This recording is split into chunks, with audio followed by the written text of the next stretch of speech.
Start.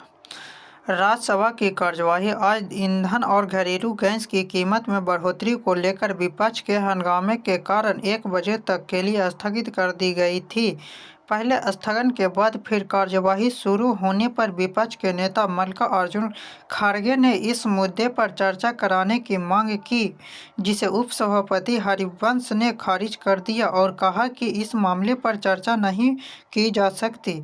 शोर शराबे जारी रहने पर सदन की कार्यवाही को 1 बजे के लिए स्थगित कर दिया गया।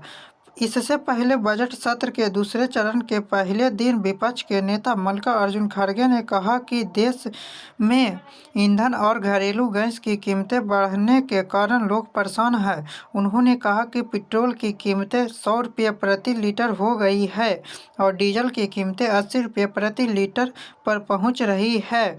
उन्होंने कहा कि 2014 के बाद घरेलू गैस के दाम भी कई गुना बढ़ गए हैं, जिसके परिणाम स्वरूप 21 लाख करोड़ रुपए से अधिक का संग्रह हुआ है।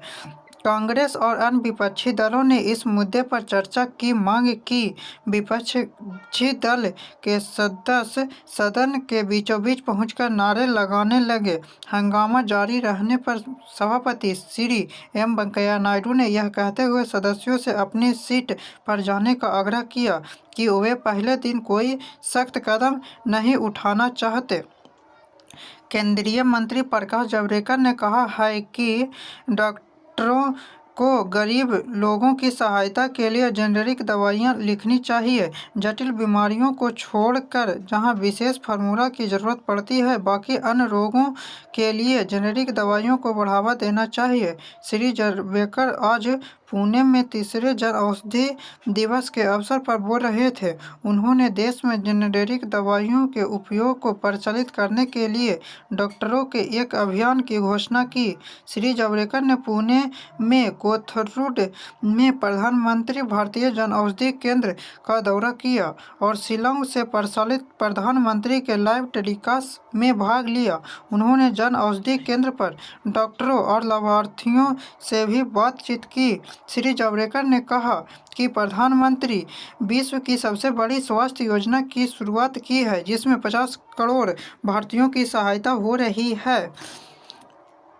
पंजाब के वित्त मंत्री मनप्रीत सिंह बादल ने विधानसभा के बजट अनुमान पेश करते हुए सामाजिक क्षेत्र की विभिन्न पेंशनों में वृद्धि सहित कई जनहित घोषणाएं की। यह इस सरकार का आखिरी बजट है। सरकार के वित्त मंत्री ने वृद्धजनों, विधवाओं, अनाथों और दिव्यांगजनों के लिए सामाजिक सुरक्षा पेंशन इस वर्ष 1 जुलाई से 750 से बढ़ाकर 1500 रुपये कर दी है।